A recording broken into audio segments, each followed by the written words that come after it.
Welcome to সিশন একাডেমিতে স্বাগত। আজকে আমরা প্রিভিয়াস ইয়ার সিরিজে ডব্লিউবিপিএসসি ক্লার্কশিপ প্রিলিমস 2006 এর শিফট 2 এর কোশ্চেন পেপারটা ডিসকাস করব ম্যাথসের উপর, যেখানে 50 কোশ্চেন ছিল। আমরা এই যেহেতু ভিডিওটা বড় হবে 50 কোশ্চেন, সেই জন্য আমরা এটাকে 3টে পার্টে ভেঙে নেব। প্রথম দিন আমি তোমাদেরকে 20 ভিডিও করাবো, 20 সাম করাবো, নেক্সট 15, তারপরের দিন 15 করাবো। ওকে, তাহলে ছোট ছোট হলে ক্লাসটা তোমাদের বুঝতে সুবিধা হবে, ঠিক আছে? অধৈর্য হয়ে পড়বে না। সেই জন্য বলবো সবাই রেগুলারলি পরপর ভিডিওগুলো ফলো করো। ওকে, আর যারা কম্পিটিটিভ এক্সাম প্রিপারেশন নিচ্ছ ম্যাথ জিএ এর জন্য অবশ্যই চ্যানেলটা সাবস্ক্রাইব করো, ঠিক আছে? আর ভিডিওটা শেষ পর্যন্ত দেখো। যদি ভালো লেগে থাকে বা কিছু শিখতে পেরে থাকো তাহলে অবশ্যই একটা লাইক করো, বন্ধুদের সঙ্গে শেয়ার করো। ওকে, চলো লেট স্টার্ট। ফার্স্ট কোশ্চেন কী আছে দেখে নিই। আমরা বলেছি কোশ্চেন নম্বর 1 কি বলছে দেখো, 4 জন পুরুষ অথবা 5 জন স্ত্রীলোক একটি কাজ 15 দিনে করতে পারে। এর দ্বিগুণ কাজ 6 জন পুরুষ এবং 5 জন স্ত্রীলোক কত দিনে করতে পারবে? ঠিক আছে, আগে আমরা দেখব ওই সেম একই কাজ কত দিনে করতে পারবে সেটা আমরা আগে বের করব, তারপরে ইনটু 2 করে দেব, ঠিক আছে? আচ্ছা, এই টাইপের কোশ্চেন দেখো, এখানে ডেটা দেখো, এখানে অথবা দেওয়া আছে, আর এখানে পুরুষ আর স্ত্রী জনের মাঝখানে দেখো এবং দেওয়া আছে, ঠিক আছে? যারা আমার রেগুলার ক্লাস করো তারা অবশ্যই জানো এটা কি ফর্মুলা। না, এইখানে হচ্ছে গিয়ে রিকোয়ার্ড টাইম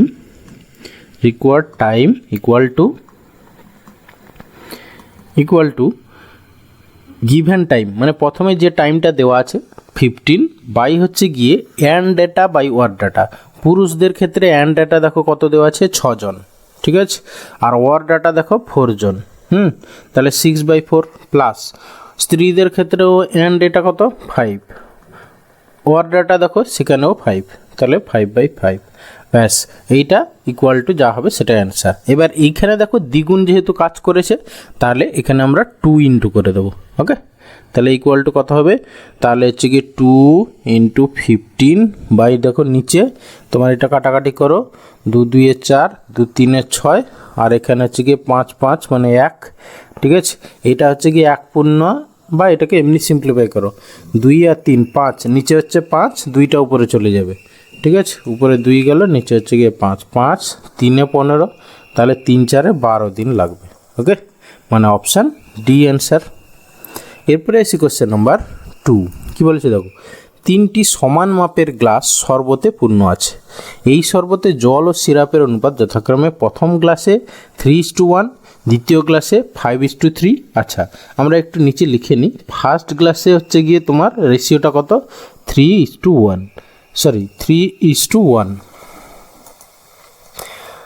ফার্স্ট গ্লাসে হচ্ছে আমাদের 3:1, সেকেন্ড গ্লাসে বলেছে কত না হচ্ছে গিয়ে 5:3, আর থার্ড গ্লাসে কি বলেছে না হচ্ছে গিয়ে তোমার 9:7। ওকে, এরপরে কি বলেছে, সেই 3টি গ্লাসে শরবত একটি বড় পাত্রে ঢালা হলো। নতুন পাত্রে জল ও সিরাপের অনুপাত কত? এখানে দেখো একটা জিনিস, এটা টোটাল 3 একে 4 ইউনিট। প্রথমটা হচ্ছে গিয়ে আমাদের 4 ইউনিট, দ্বিতীয়টা হচ্ছে গিয়ে 5 3 8 ইউনিট, ঠিক আছে? তারপরে দেখো তোমার 9 7 16 ইউনিট, 16 ইউনিট। এবার প্রথমে একটা কথা বলেছিল 3টি সমান মাপের গ্লাস, মানে সবগুলোর পরিমাণ সেম হতে হবে, ঠিক আছে? এটা 4 ইউনিট 8 ইউনিট 16 ইউনিট, তাহলে এগুলোকে আমরা সব সমান করে নেব। এইটা একটা 16 আছে, তাহলে আমরা এই রেশিওটাকে, প্রথম রেশিওটাকে আমরা কি করব, 4 দিয়ে মাল্টিপ্লাই করে নিই, 4 4 এ 16 হয়ে যাবে। দ্বিতীয় রেশিওটাকে তাহলে আমরা কত, 2 দিয়ে মাল্টিপ্লাই করে নেব। আর এইটাকে তো মাল্টিপ্লাই করার দরকার পড়ে না, ইন্টু 1 করে দিই, তাহলে ইকুয়াল টু কত হলো? তাহলে হচ্ছে গিয়ে 4 3 এ 12 4 একে 4। এইটা কত দাঁড়ালো, 5 2 এ 10 6। তারপরে এইটা তো আমার যা আছে তাই 9:7। এরপর জাস্ট কি করবে, নিচে 8 করে দাও, ঠিক আছে? তাহলে একেবারে নিউ গ্লাস যেটা হবে বা ফোর্থ গ্লাস বা নতুন পাত্র, তাতে হচ্ছে গিয়ে তোমার কি দাঁড়াবে রেশিও, জাস্ট যোগ করে দাও। 6 4 10 7 17 এদিকে, আর এদিকে হচ্ছে গিয়ে তোমার 22, আর হচ্ছে 9 9 10 11 মেঘ 31, তাহলে 31:17 হবে গিয়ে নতুন গ্লাসে কি জল আর সিরাপের অনুপাত। নয়, আমরা আগে প্রথমে কি করছিলাম, হ্যাঁ জল আর সিরাপ সেই অনুযায়ী দেওয়া ছিল, তাহলে এখানেও জল আর সিরাপের অনুপাত 31:17, মানে অপশান বি অ্যান্সার। তাহলে আমরা কি করলাম, জাস্ট সবগুলোকে সেম করে নিলাম, যেহেতু প্রথমে বলেছিল 3টি সমান মাপের গ্লাস। ঠিক আছে, তারপরে অ্যাড করে দিলাম, যা রেশিও দাঁড়ালো। যদি কাটাকাটি হতো করে নিতাম। ওকে, এরপরে আসি কোশ্চেন নাম্বার 3। বলেছি কোনো সংখ্যাকে 91 দ্বারা ভাগ করলে 7 অবশিষ্ট থাকে। যদি সংখ্যাটিকে 7 দ্বারা ভাগ করা হয় তবে কত অবশিষ্ট থাকবে? জাস্ট কিছুই নেই, প্রথম ক্ষেত্রে যেটা রিমাইন্ডার থাকে তাকে আমরা দ্বিতীয়টা দিয়ে ভাগ করে দিই। ঠিক আছে, তাহলে 7কে 7 দিয়ে যদি আমরা ভাগ করি কত রিমাইন্ডার থাকবে? 0। ঠিক আছে, তাহলে হচ্ছে গিয়ে এখানে অ্যান্সার হবে তোমার 0, মানে অপশান সি অ্যান্সার। ওকে, এরপরে আসছি কোশ্চেন নাম্বার 4। বলছে দুটি সংখ্যার সমষ্টি তাদের বিয়োগফলের 3 গুণ, সংখ্যা দুটির অনুপাত কত? ধরে নাও সংখ্যা দুটো এক্স আর ওয়াই, তাদের সমষ্টি মানে x plus y equal to তাদের বিয়োগফলের 3 গুণ মানে 3 ইন্টু এক্স মাইনাস ওয়াই। ঠিক আছে, তাহলে সবগুলো এক্স একদিকে নিয়ে চলে গেলে কত হবে না 2x ইকুয়াল টু হচ্ছে গিয়ে তোমার 4y। ঠিক আছে, তাহলে রেশিও বের করলে x is to y equal to কত হবে 2:1। ওকে, মানে এটা কাটাকাটি করে না, এটা 2 আর এটা হচ্ছে গিয়ে তোমার 1, তাহলে x by y equal to 2/1 মানে 2:1, মানে অপশান এ অ্যান্সার। সংখ্যা দুটোর অনুপাত চেয়েছিল। এরপরে আসি কোশ্চেন নাম্বার 5। দেখো কি বলেছে, বলেছি 90 টাকা, 70 টাকা, 50 টাকা যথাক্রমে কয়েকজন পুরুষ, স্ত্রীলোক ও বালকের মধ্যে সমান ভাগে ভাগ করে দেওয়া হলো। যদি তাদের প্রত্যেকের অংশ সমান হয় তাহলে পুরুষ, স্ত্রীলোক এবং বালকের সমষ্টির সর্বনিম্ন সংখ্যাটি কত? জাস্ট কি করব, এর HCF বের করব বা গসাগু বের করব, যা হবে সেটাই অ্যান্সার। ওকে, তাহলে 90, 70, 50-এর গসাগু বের করো। 90, 70, 50, বুঝতেই পারছো 10 হবে। ঠিক আছে, তাহলে 10 দিয়ে যদি আমরা দিই, দেখো এটা 9, এটা হচ্ছে কি 7, এটা হচ্ছে কি 5। এরপরে তো আর কোনো কিছু দিয়ে যায় না। আর গসাগু আমরা জানি শুধু এই দিকেরটা হয়। ঠিক আছে, আর লসাগু হচ্ছে সবগুলোর গুণ হয়, এই উপর এইগুলো আর নিচেরগুলো সবগুলো। তাহলে এখানে গসাগু হচ্ছে কি 10, তাহলে সর্বনিম্ন সংখ্যা হচ্ছে গিয়ে 10, মানে অপশান এ অ্যান্সার। ওকে, এরপরে আসি কোশ্চেন নাম্বার 6। কী বলেছে দেখো, বলেছে √5 ইকুয়াল টু দিস হলে এত এর সরল মান কত? জাস্ট তুমি ভ্যালু বসাও আর সিম্পলিফাই করো। তার আগে দেখো এইখানে এই যে রুটের ভিতরে 6 + 2√5 এটাকে একটা পূর্ণবর্গ আকারে এক্সপ্রেস করো। ঠিক আছে, দেখো ইকুয়াল টু 4 + 5, এটাকে হচ্ছে কি রুটের মধ্যে দেখো আমরা এটাকে এরকম লিখতে পারি, 6কে কি 5 + 1 লিখতে পারি, আর 5কে আমরা √5-এর হোল স্কোয়ার লিখতে পারি, +1 স্কোয়ার +2 ইন্টু এটা √5 ইন্টু 1 এরকম লিখতে পারি। দেখো তাহলে a² + b² + 2ab হয়ে গেল, তাহলে ইকুয়াল টু 4 + 5, এটা হচ্ছে কি √5 + 1-এর হোল স্কোয়ার। ঠিক আছে, √5 + 1 তার হোল স্কোয়ার, আবার যেহেতু স্কোয়ার রুট আছে তাহলে এই স্কোয়ারটা উঠে যাবে, তাহলে আলটিমেটলি কত হবে 4 + 5 √5। এবার আমি তারপরে 5টা গুণ করে দিচ্ছি, 5 √5 প্লাস হচ্ছে কি 5। ওকে, তাহলে ইকুয়াল টু 9 + 5 √5 এর ভ্যালু কত তোমার ইন্টু 2.236।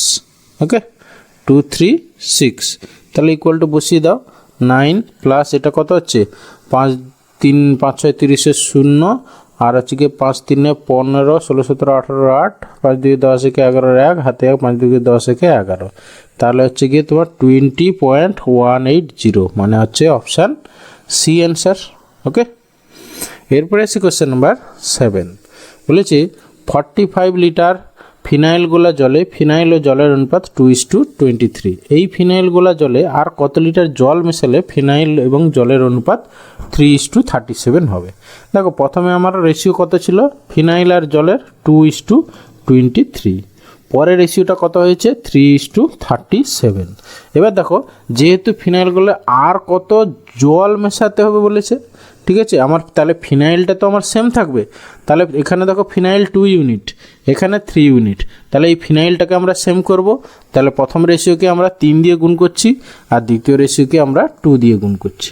হ্যাঁ, তাতে কত হচ্ছে দেখো তোমার এটা 6:69 হয়ে যাচ্ছে এটা, আর এইটা হচ্ছে গিয়ে তোমার 6:37 2 74, মানে 74 হয়ে যাচ্ছে। এবার দেখো ফিনাইলটা আমরা সেম করে দিয়েছি, ফিনাইল যেহেতু যোগ করা হয়নি তাহলে ফিনাইলটা সেম থাকবে। এবার দেখো জলটা বেড়েছে, কতটা বেড়েছে না হচ্ছে গিয়ে তোমার 5 ইউনিট বেড়েছে। ঠিক আছে, এবার দেখো আগে হচ্ছে টোটাল আমার এই ইউনিটটা ছিল, ঠিক আছে, সবসময় তোমরা আবার এইটা নিয়ে বসো না কিন্তু, হ্যাঁ, সবসময় গুণ করার পরে যেটা সেখানে আমরা ক্যালকুলেশন করব, সেখানে আমরা কম্পেয়ার করব, ঠিক আছে। তাহলে হচ্ছে এখানে দেখো 9 6 15 মানে 75 ইউনিট। সেই 75 ইউনিটের ভ্যালু বলেছে, দেখো প্রথমে 45 লিটার ফিনাইল গোলা জল ছিল, তাহলে 75 ইউনিট ইকুয়াল টু তোমার 45 লিটার। ওকে, তোমার চাই হচ্ছে কি 5 ইউনিট, 5 ইউনিটের ভ্যালু যা হবে সেটাই হচ্ছে কি অ্যান্সার, ততটা জল যোগ করা হয়েছে। তাহলে ইকুয়াল টু হচ্ছে গিয়ে 45 ইন্টু 5 বাই হচ্ছে গিয়ে 75। ওকে, 15 দিয়ে কাটাকাটি করো, 15 5 75, 15 3 45, এই 5 গেল, তাহলে ইকুয়াল টু 3 লিটার।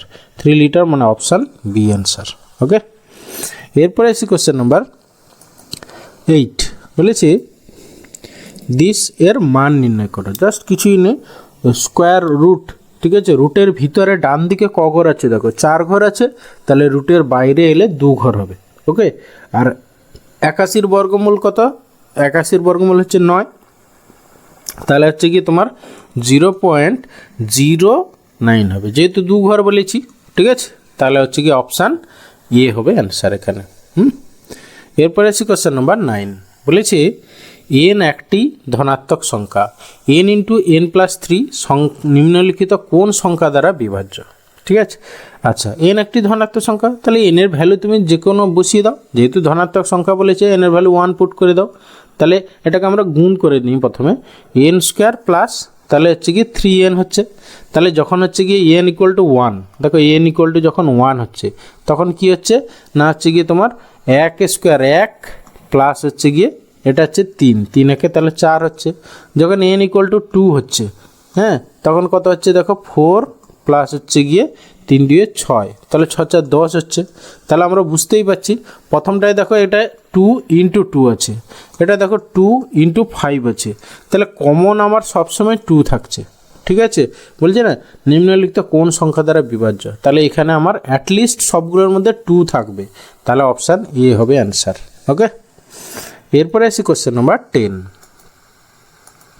বলেছে ঘন্টায় 72 কিলোমিটার বেগে চলন্ত 100 মিটার দীর্ঘ একটি ট্রেন 10 সেকেন্ডে একটি প্ল্যাটফর্ম অতিক্রম করে, প্ল্যাটফর্মটি দৈর্ঘ্য কত? দেখো যখনই আমরা প্ল্যাটফর্ম অতিক্রম করছে, তখন আমরা জানি কি যে ট্রেনটা নিজের দৈর্ঘ্য প্লাস প্ল্যাটফর্মের দৈর্ঘ্য অতিক্রম করছে, ঠিক আছে। তাহলে এই যে ট্রেনটা 10 সেকেন্ডে প্ল্যাটফর্মটাকে অতিক্রম করছে, মানে কি ট্রেনটা নিজের দৈর্ঘ্য প্লাস প্ল্যাটফর্মের দৈর্ঘ্য যাচ্ছে। এবার ট্রেনটার স্পিড আমাদের দেওয়া আছে কত না, হচ্ছে 72 কিলোমিটার পার আওয়ার। তাহলে সেইটা হচ্ছে গিয়ে 10 সেকেন্ডে কতটা যায় সেটা বের করে নেব। সেখান থেকে ট্রেনটার দৈর্ঘ্য হচ্ছে 100 মিটার আছে, সেটা বাদ দিয়ে দেবো, তাহলে প্ল্যাটফর্মের দৈর্ঘ্য পেয়ে যাবো। তাহলে 10 সেকেন্ডে কতটা যায়, হ্যাঁ, আমাদের কি ডিস্ট্যান্স ইকুয়াল টু কি স্পিড ইন্টু হচ্ছে গিয়ে টাইম। তাহলে এখানে ডিস্ট্যান্স কত হবে, স্পিড কত 72, কিন্তু এটা কিলোমিটার পার আওয়ারে আছে, আমাকে মিটার পার সেকেন্ডে কনভার্ট করে নিতে হবে, মানে হচ্ছে কি 5/18 দিয়ে গুণ করে নিলাম। ওকে, এটা হচ্ছে গেলো স্পিড হয়ে গেল ইন্টু টাইম, টাইম হচ্ছে গিয়ে 10 সেকেন্ড, ব্যাস। এটাকে সিম্পলিফাই করি, 18 4 72, তাহলে 4 5 20, 10 200, তাহলে 200 হচ্ছে গিয়ে তোমার 10 সেকেন্ডে সে অতিক্রম করে। তাহলে ট্রেনটার নিজের দৈর্ঘ্য কত 100, তাহলে এখান থেকে আমরা 100 বাদ দিলে প্ল্যাটফর্মের দৈর্ঘ্য পেয়ে যাবো, প্ল্যাটফর্মের দৈর্ঘ্য তাহলে 100 মিটার, মানে অপশান সি অ্যান্সার। ওকে,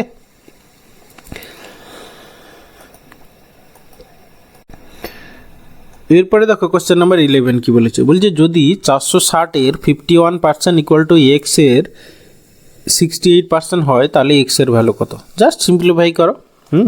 বোথ সাইডে যেহেতু পার্সেন্টেজ আছে, পার্সেন্টেজ লেখার দরকার নেই, ঠিক আছে।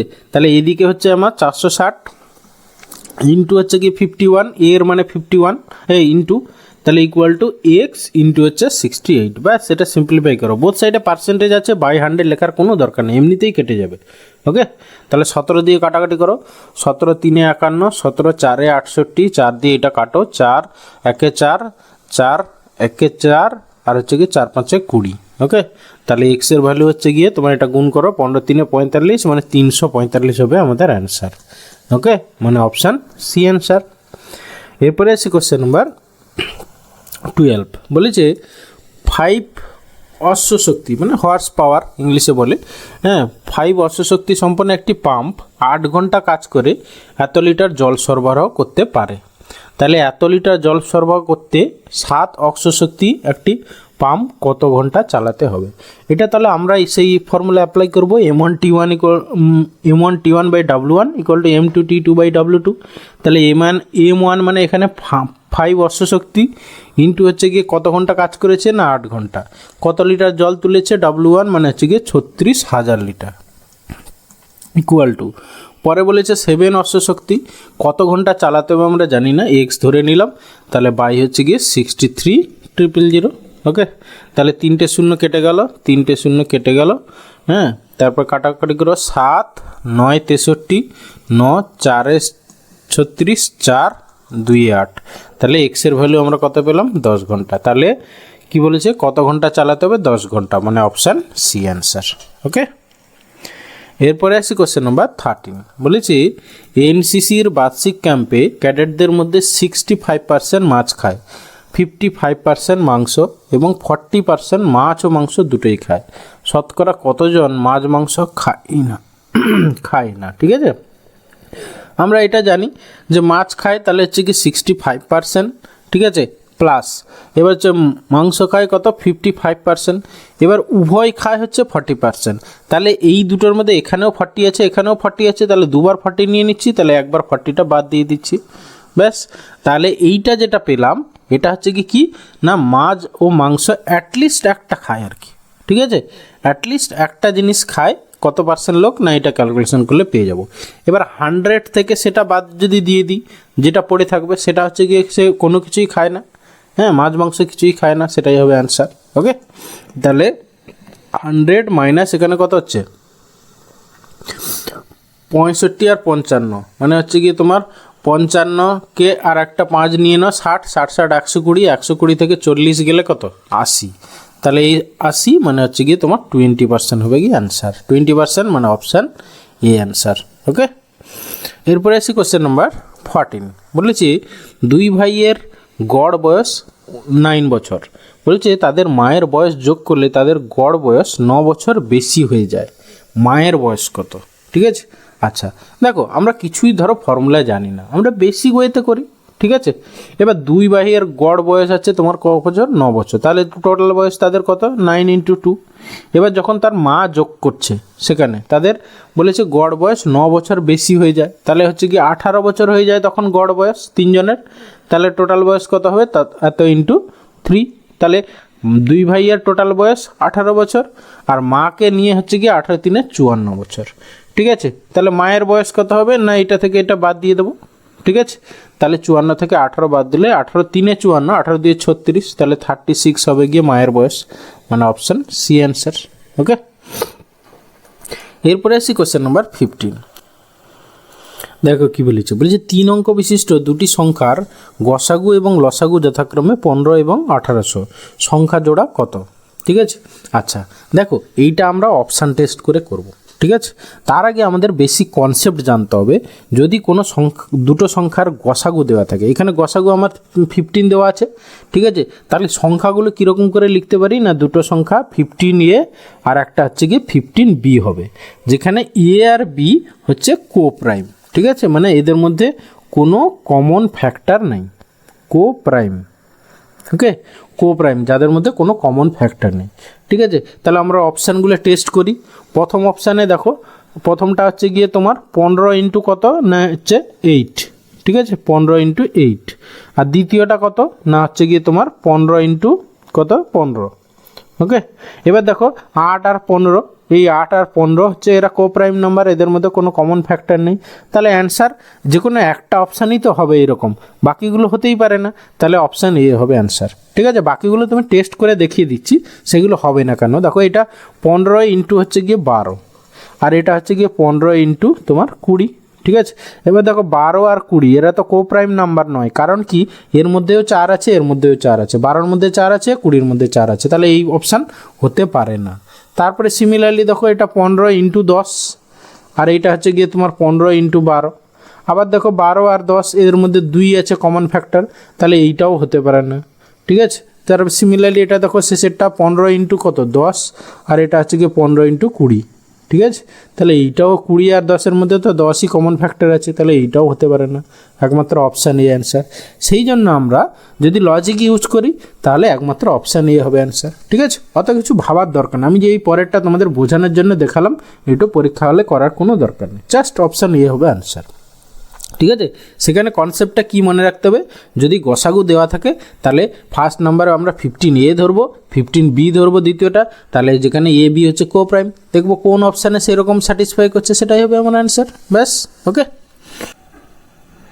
দেখো কি বলেছে, বলেছে কোনো ভাগ প্রক্রিয়ায় ভাজক ভাগশেষের 6 গুণ, ভাগফলের 27 গুণ, যদি ভাগশেষ 45 হয় তাহলে ভাজ্য কত।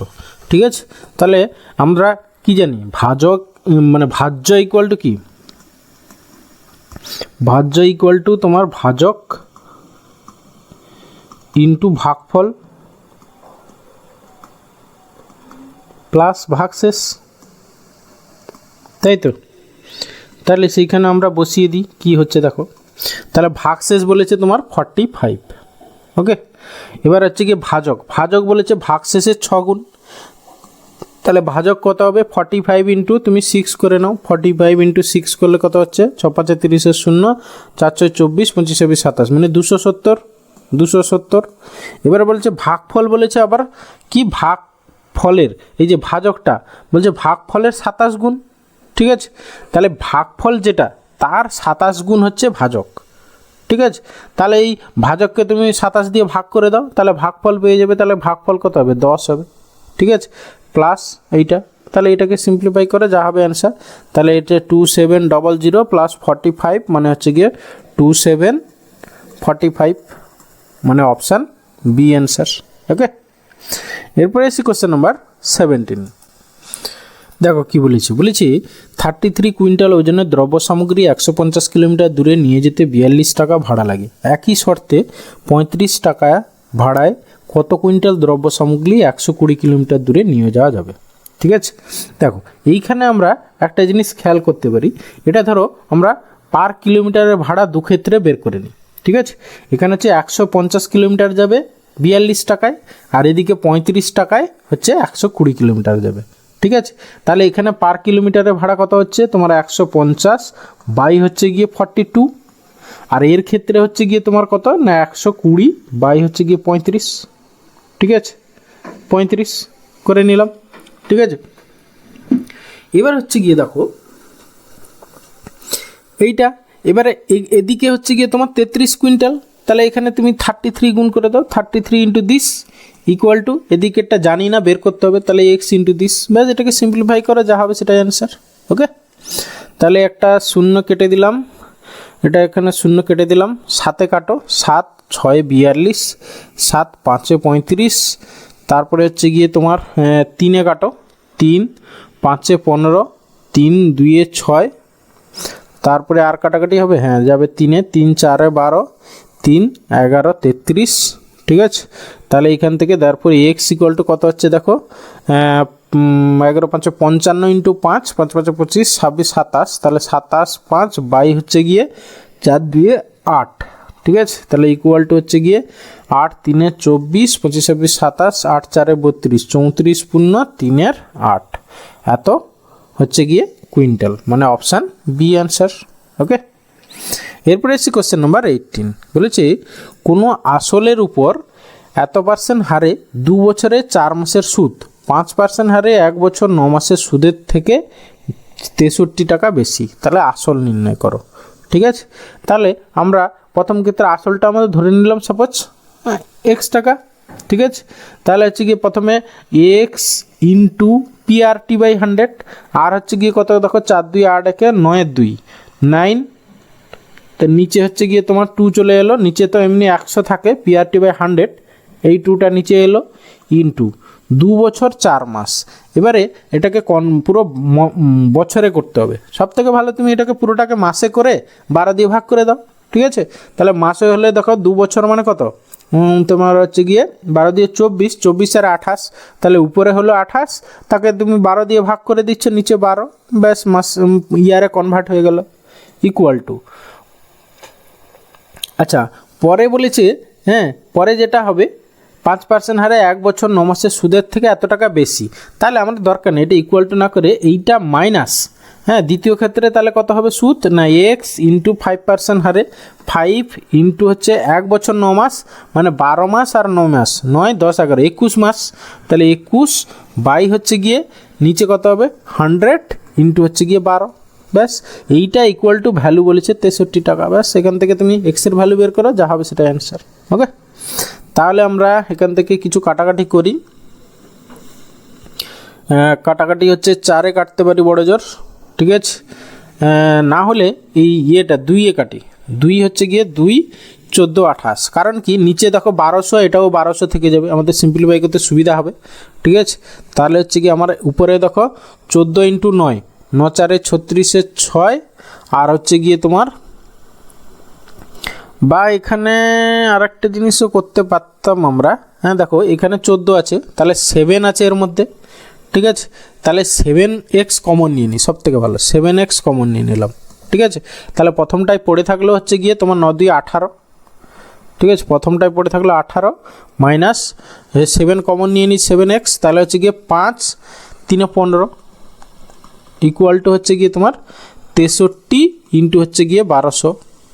ওকে, তাহলে এক্সের ভ্যালু ইকুয়াল টু কত হবে 63 ইন্টু 1200, হ্যাঁ বাই হচ্ছে গিয়ে তোমার কত এদিকে 7 আর এদিকে হচ্ছে গিয়ে 18 থেকে 5 গেলে 3। ওকে, তাহলে এবার হচ্ছে 21 7 3 21 21 দেখো 3 63, তাহলে 12 3 36 3600 টাকা হবে গিয়ে তোমার আসল 3600, মানে অপশান সি অ্যান্সার। ওকে, এরপরে আসি কোশ্চেন নাম্বার 19, বলেছে দুজন ভদ্রলোকের বয়সের অনুপাত 5:9, একজন অপরজনের থেকে 40 বছরের বড়, তাদের বয়সের সমষ্টি কত? দেখো জাস্ট কিছুই নেই, দুজনের রেশিও বলেছে 5:9, তাহলে এর থেকে কত ইউনিট বড়? 4 ইউনিট বড়, সেই 4 ইউনিটের ভ্যালু বলেছে 40 বছর, তাই না? একজন একজনের থেকে বলেছে 40 বছরের বড়, মানে সেই 4 ইউনিট মানে 40 ইয়ার্স। দুজনের বয়সের সমষ্টি মানে 5 আর 9 ইউনিট কত? 9 5 14 ইউনিট, তাহলে 14 ইউনিট ভ্যালু কত? 4 ইন্টু 10 করলে 40 হচ্ছে, তাহলে 14 ইন্টু 10 মানে হচ্ছে কি 140 হবে অ্যান্সার, 140 বছর, মানে অপশান বি অ্যান্সার। ওকে, এরপরে আসি কোশ্চেন নাম্বার 20। আজকের দেখো কি বলেছে, 5 অঙ্কের এত সংখ্যাটি 13 দ্বারা বিভাজ্য হলে তারকা চিহ্নের অঙ্কটি কি হবে? ঠিক আছে, দেখো তাহলে এখানে যেহেতু 13 তো সেই রকম আমরা এমনি ইন জেনারেল কোনো ডিভিজিবিলিটি রুল জানি, কিন্তু সেটা অনেক কঠিন হবে, তার থেকে বরং আমরা এমনি অপশান টেস্ট করি, ঠিক আছে। তাহলে এই স্টারের জায়গায় আমরা পরপর অপশানগুলো বসিয়ে বসিয়ে দেখি না। তাহলে আমরা প্রথমে 8 2 9, তারপরে এইখানে তোমার স্টার আছে, ঠিক আছে, এখানে আমরা 6 দিয়ে যখন আমরা 13 দিয়ে ভাগ করছি, দেখো 13 দিয়ে ভাগ করলে 13 3 39 13 4 52 13 5 65 13 6 78, 13 6 হচ্ছে গিয়ে 78, থাকছে হচ্ছে গিয়ে তোমার 4 আর হচ্ছে গিয়ে 9, 13 4 52 13 3 39 39, ঠিক আছে। তাহলে হচ্ছে গিয়ে তোমার 10, তারপরে কত হবে, আর শেষে দেখো 6 আছে, ঠিক আছে। তাহলে 13 দিয়ে তোমার কত, 13 2 26 হতে পারে, ঠিক আছে। আচ্ছা 13 7 51, এরপরে এইখানে আমরা যদি প্রথমে ধরো 6 বসাই, ঠিক আছে, 6 যদি এখানে বসাই দেখো, তাহলে এইখানে 6 হলো, 13 5 65 13 6 78 13 7 91 13 আসতে 104, দেখো 13 আসতে দেখো 104, তাহলে 2 থাকছে, তারপরে 6 13 2 26, তাহলে কেটে যাচ্ছে, ঠিক আছে। তাহলে আমাদের অপশান এ হয়ে গেল অ্যান্সার, ব্যাস।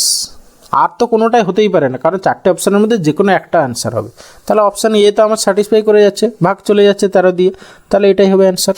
ওকে, আজকের এই পর্যন্ত, এরপরে আমরা নেক্সট দিন 15 কোশ্চেন এবং তারপরের দিন আমরা 15 কোশ্চেন সলভ করব। ওকে, ভিডিওটা শেষ পর্যন্ত দেখার জন্য থ্যাংক ইউ।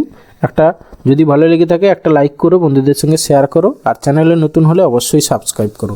ওকে, আবার কালকে দেখা হচ্ছে, ভালো থাকবে, বাই।